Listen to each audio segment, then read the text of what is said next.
let's start. First of all, thank you for the interview. Okay, My pleasure. like so, when you went into the more of a fine art or plastic art world, how was that shift for you? So I was in France, and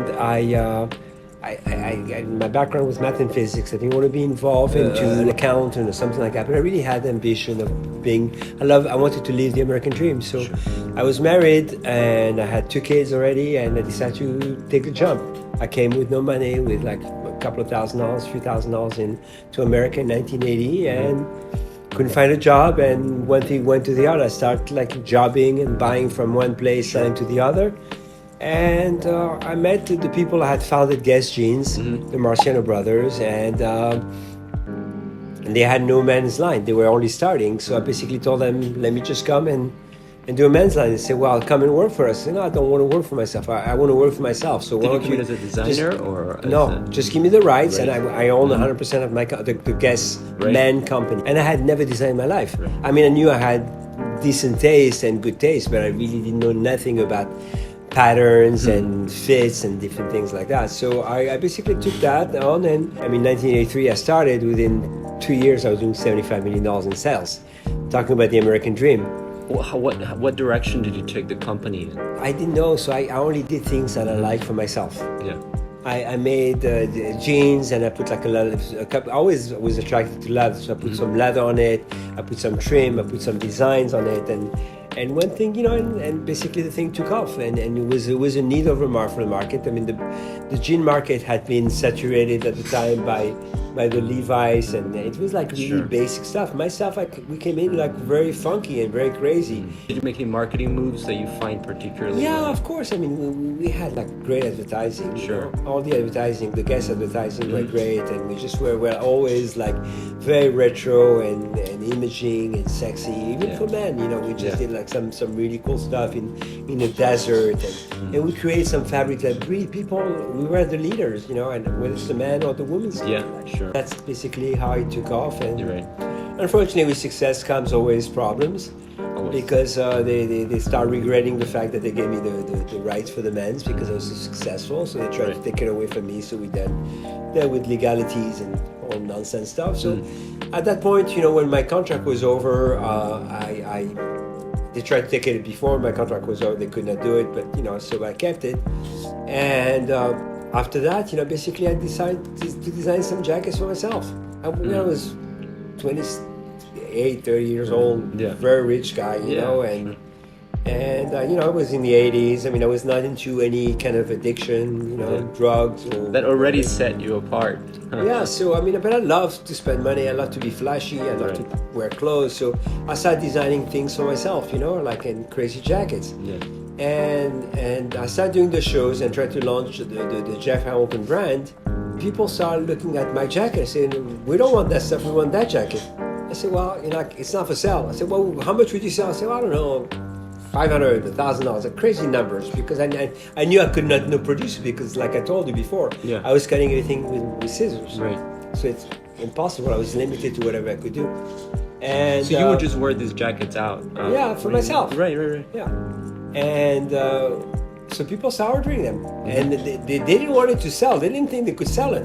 They thought they were going to do it for themselves because they had money. They wanted to wear it themselves because that was a look. And of course, I started producing it, and I started getting people to learn. I taught people how to do it, to find new techniques of how to make it. And then one thing led to the other. I took the NFL license. Somebody said, why don't you do the NFL? Because those guys have a lot of money. The owners have money. The sponsors have money.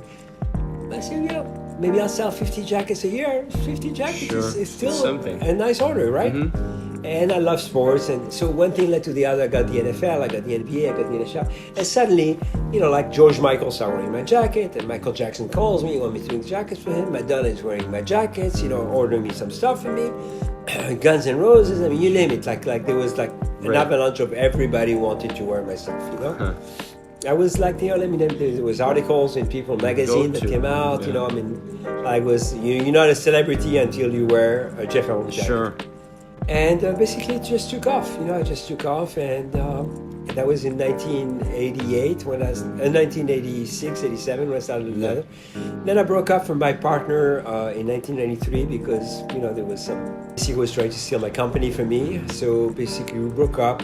With money comes problems, like you said. Yeah, legality. I won I filed a lawsuit. I won the lawsuit, and I restarted again in 1993, and I just took the company much bigger this time. Not as big as Guess, but in profit was as good, better probably. But because I was the only game in town. You have both instincts, the very artistic instinct and the sort of like investor or capital Business, interest, business interest. Yeah. Well, I would say both are- 95% of me is business, but I love. My dream would have always wanted to be just to be having a whole team around me and just let me be creative, and I can come up with 200 designs a day. I mean, from every angle. I mean, I create. I have files in here that, I mean, if I see something that I like of construction, I put it together. I save it. If it's in construction, if it's watches, I have tons and tons of files. I'm a big watch fan, so I'll have tons of watches. Art, the same thing. Even art that I don't. Just concept. I keep on putting concept and ideas, and I keep on doing it. And I don't even go much to the well because there's always the latest idea that I want to materialize. So basically, I did that, and the company went very, very big. And in 2002, I sold the company, and which was a mistake, because I was burned out a little bit, and 2002. 2002, I was really burned out. Also, so the times were changing. Things were changing. So I ran. It was a public company that bought me, and so I ended up working for the public company for a couple of years. And after that, I left. Because you didn't want to work with other. No, I just didn't want to be controlled. I mean, I never worked for anybody in my life. I didn't want to be controlled.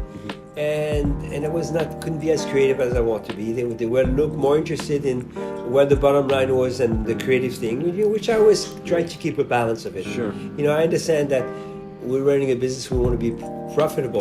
So it's either I want to sell a jacket like this one, whatever, like any kind of jacket, I can sell it for $1,000. I can give you a number, $1,000, and that cost me $400 to make. Sure.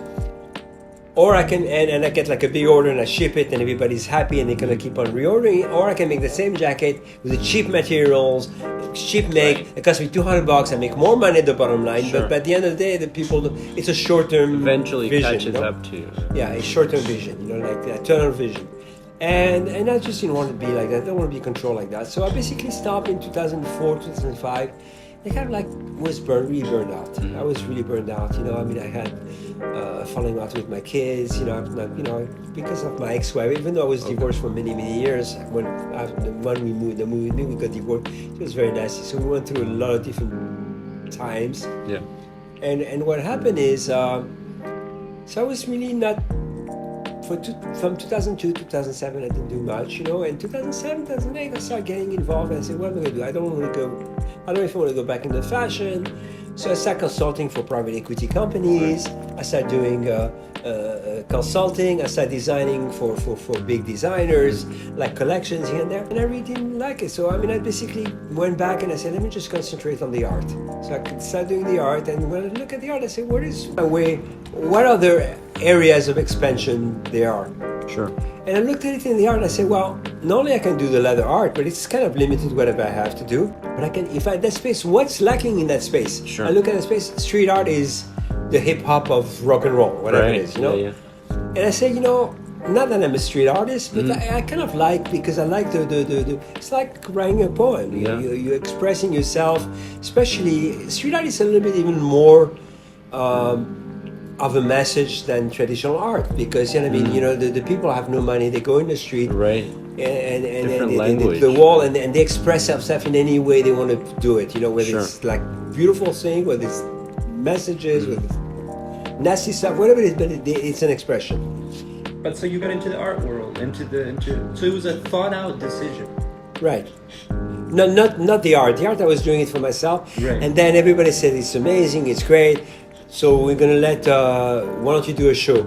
So I did a solo show in Beverly Hills, and it did very well. It sold a few pieces, and my pieces are very expensive, like $20,000-$30,000, So did you start setting that price from the get-go? Yeah. Or did it become more expensive as time went by. No, I actually did a show in New York, and people told me, you're selling your stuff too cheap. Right. I mean, this is the price that you pay for a regular acrylic, Sure. Why don't you just, it has so much more work, so much labor intensive, so, and it's so unique because nobody has ever done it, nobody can duplicate it, When I did the art show, I created like an art show, tried to create a platform for them to showcase their work. And, we went through different things. So we've done so far 8 editions of that already. Right. And we're planning another one next month. And like I said, it's going to be almost once a month, Right. So, and then from that, what is there to be done? And I did not explore some of the things because I didn't have the manpower to support me. And nor the finances to support me in a way that I was going to do a full-time job. Because what I found out that all those artists are lacking, they don't have distribution. They don't know how to do prints. Also, they don't know the marketing. I mean, because I really think that one of the things that I see, because coming from a different world, I found out that there is so much more to be done with art. I mean, because you can do clothing with it, you can do apparel, you can do wallpaper, you can do prints, you can do accessories, you name it. There's a big potential in licensing with that. Unfortunately, the artists, because they are so unsophisticated, the ones that dealt with, they didn't understand, they didn't look at the big picture, they basically didn't want to do it, or the one that wanted to do it was, they wanted to get paid up front, and it's, I can get you somebody to do backpacks with your designs. Right. If they sell it, you're going to collect a commission, and you have to pay me a commission. Oh no, they don't want to take care of me. They say, no, that's not enough for us. I said, that's fine, then let's not do it. So basically, I spent a few months working on that. Then I tried to launch an auction site also for street art. And I kind of like put on hold because again I was lacking the manpower. Right. I had somebody running it, but they wanted to own 50% of the company, and I was financing. And I basically not only I was financing, but I was sourcing all the art. I was dealing all with the artists. I'm dealing with everything that had to be done. And all that effort that I'm putting together for all those artists who are totally unappreciative. Why should I just not concentrate on myself? I've done it before, and Right. I'm limited, so I start concentrating, creating more art for myself, and doing more shows and more exposure, and putting my stuff in more galleries. I have galleries in Miami. I have other galleries not my own galleries. They represent me Right, in of course. New York. Somebody's talking about doing a show in London and in Paris. So, and that's kind of like what I work. But really, my main focus is going forward. Is not only. It's not only the art. The art basically is very easy for me because I come up with the ideas, I create the ideas, I create a concept, I put it together, and basically I know how to manifest my ideas into reality. But my real love is still the fashion. So I'm still creating, relaunching the name Jeff Hamilton in a big way. It's a full lifestyle brand. Sure. That's mostly where I work on it the majority of my day right now. How would you define the lifestyle that it? It's kind of like not only jackets. What I mean by lifestyle, it has to be outerwear. Fashion for our times. Right. That people want to be expressing themselves like in a certain way. I am not a believer that you buy a jacket because you're cold. No. Majority of people do that. I mean, 90% of people. I like statements. I like you to when like. I'm not a tattoo guy, but Sure. But wherever people want to have tattoos, they want to do that because they want to make an identity. They want to create their own identity or whatever it is. Myself, I think you can create your identity with fashion without having to alter your body, Sure. And so I like people. The biggest compliment is when people come and they say, "Oh, I have the jacket," and people stop me in the street and they told me it was a Jeff Hamilton jacket. They could tell right away because I have an identity of what I Right. do, and that's kind of like where I'm at, concentrating. But it's not only jackets; it's like fleece and like sweatshirts and hoodies and T-shirts and hats and backpacks and watches and you name What it. is the relationship between art and fashion? It's a very thin line. There's a thin line between art, fashion, music, Right. and I mean let's say if you took hip hop and urban art and street art and weed, Yeah. it's all within the same basket. And all So- these artists are putting out their fashion brands. Right? Yeah. In fact, like some of my shows, we have a couple of people doing fashion. We always have hip hop guys performing, and we have a couple of 4 or 5 cannabis vendors, cannabis sponsors. It's like one. Yeah, because it's Yeah. the same. Sure. It fits. It's like, so you feed off the other. Yeah. Even in the government, right? Like Trump's daughter had her own brand, and president, had Yeah. his own fashion brand. And Yeah, well, stuff. it was a little bit different. I mean, the brand was mostly. She used her name only. She was Right. not designing or anything like that. I mean, she's basically a licensing deal. It fell apart Yeah. anyway. I hope everything else it does falls apart. It seems like it, right? Like it's Who happened. knows? What are the differences between your art previously and your art now, or your work previously, your work now? It goes through phases. It goes through phases.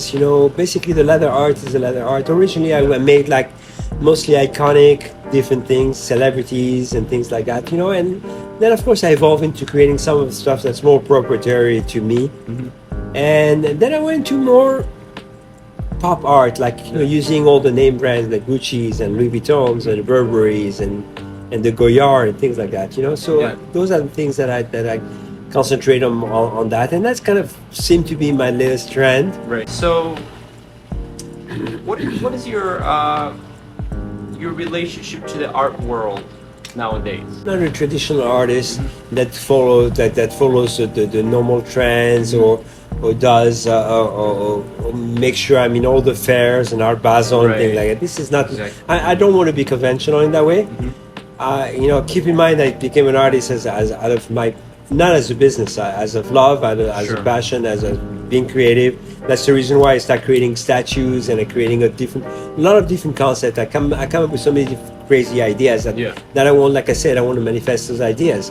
So I don't necessarily follow what the market needs. I mean, I have my collectors that like my stuff and they buy from me.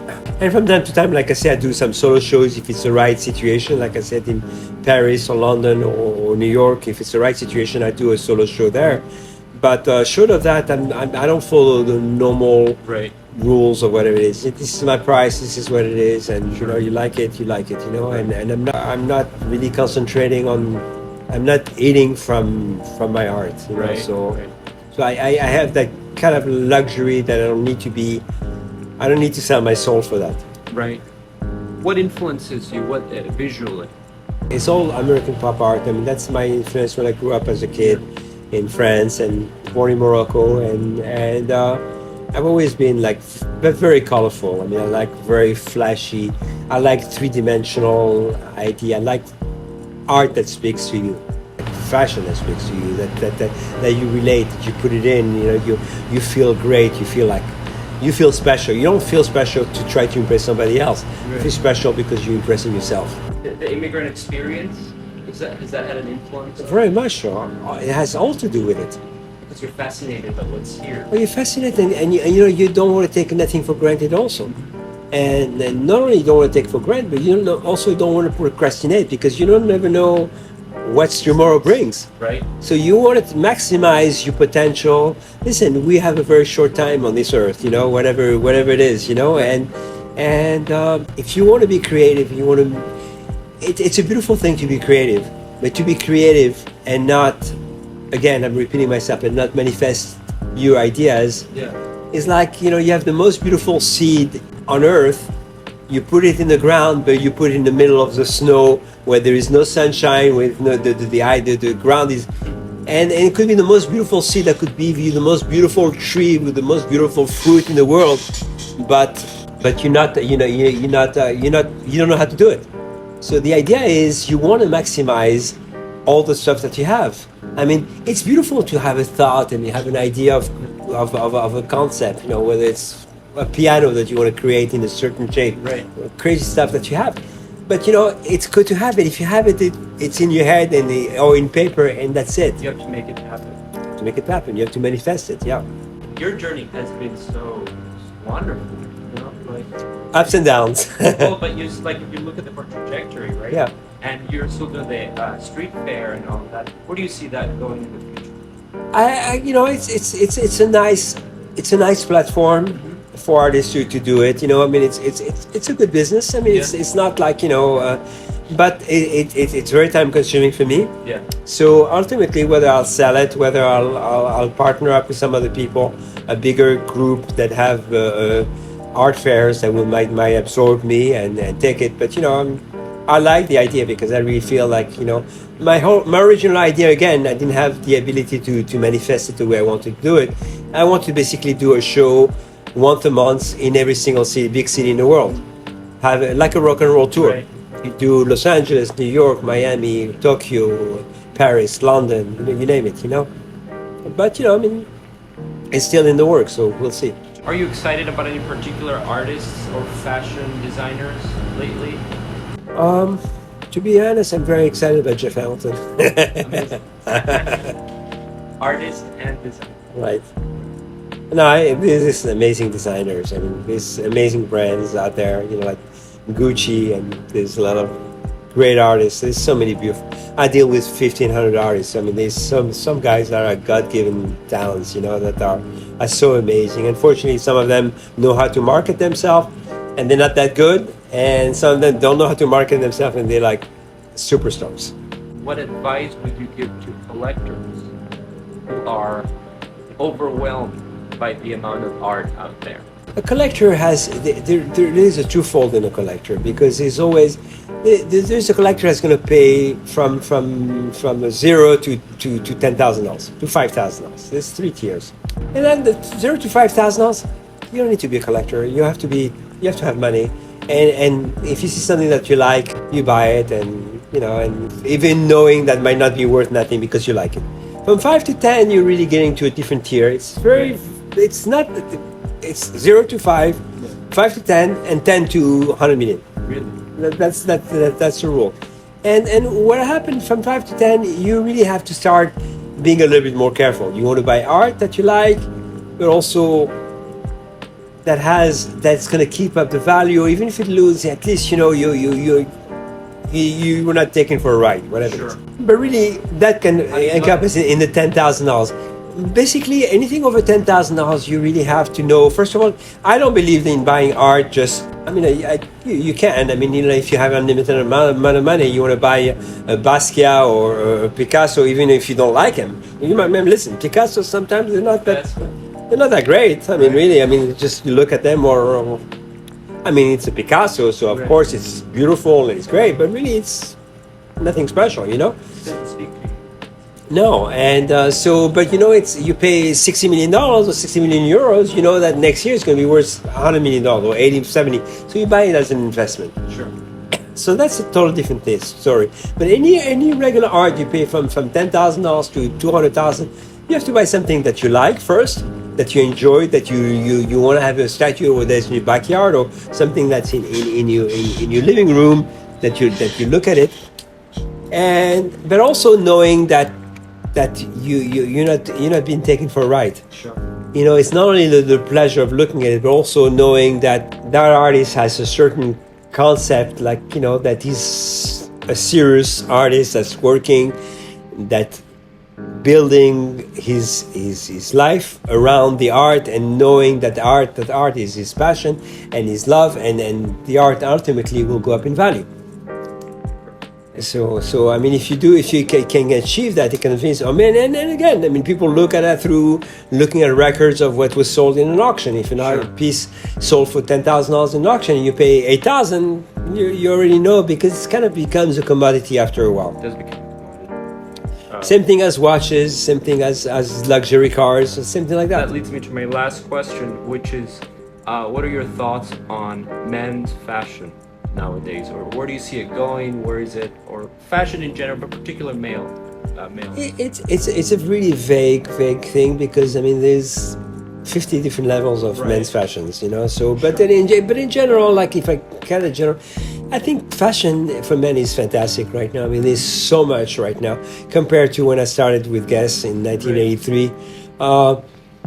It has evolved so much, because people are much more sophisticated. You know, with with the birth of the internet and social media, and people know what's up. People know what's going on. They see the celebrities wearing the stuff. They see on TV. I mean, the media. So there is a lot of choice, and only the best are going to come out of the cream is going to come to the surface. That's what it is. And that basically. You cannot go out and say, well, I'm going to make a T-shirt and a striped shirt, and that's the end of it, Mm-hmm.